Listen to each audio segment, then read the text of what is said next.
Debbie is out of control because of my father-in-law, Kelly, and my husband, Dustin. Dustin and Kelly have both been enabling her. They don't say no.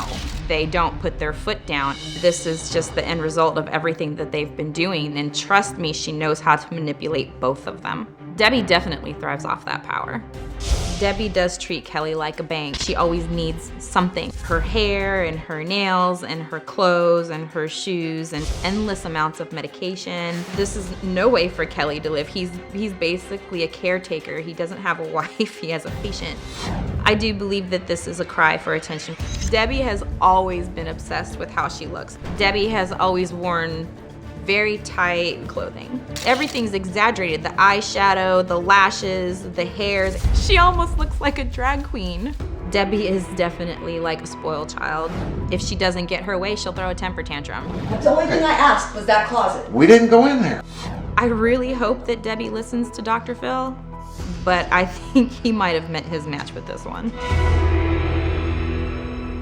You think a lot of this is psychological? I think a lot of it is psychological. That this is something that she's doing for a payoff, for attention. There's definitely the benefit of attention. I don't doubt that she has some type of allergy, but everybody in Texas has allergies. I just don't know how it got to this extreme. Mm-hmm. The physical manifestations, I feel like she's doing that to herself. I mean, obviously she was on steroids for the longest time. That causes all that swelling. The hydrocodone. She keeps things in bags of water and then puts them on her body. You can't have things sitting in water getting stagnant and then put it on your body and not expect to put bacteria on yourself. So I think a lot of that has something to do with it too. Mm-hmm. I don't do that, Dr. Phil. Wow.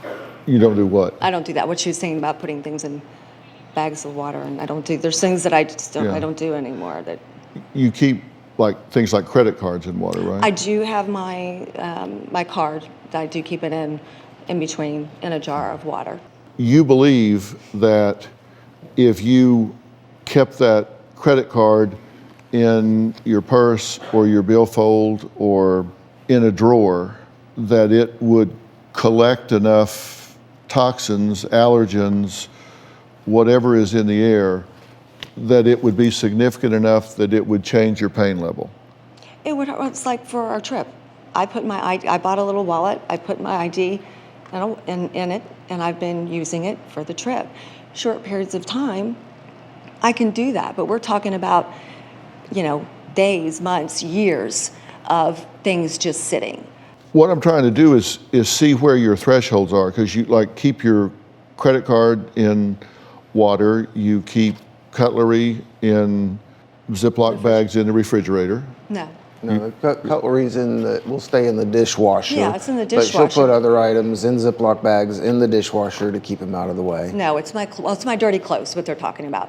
I have some dirty clothes that I keep in there. In other words, to put all my dirty clothes in a hamper would not work because of opening up and being exposed to 20 different items as opposed to keeping them somewhat separate. If you can keep it airtight, you will. Right? Well, sure. If I can. That's your choice. Yeah. Okay. Well, does any of this seem illogical to you? Well, of course, I can understand how anybody would think it was doesn't sound correct or crazy. Well, I'm just asking you, does it seem illogical to you? Some things yes, and That some it- things no.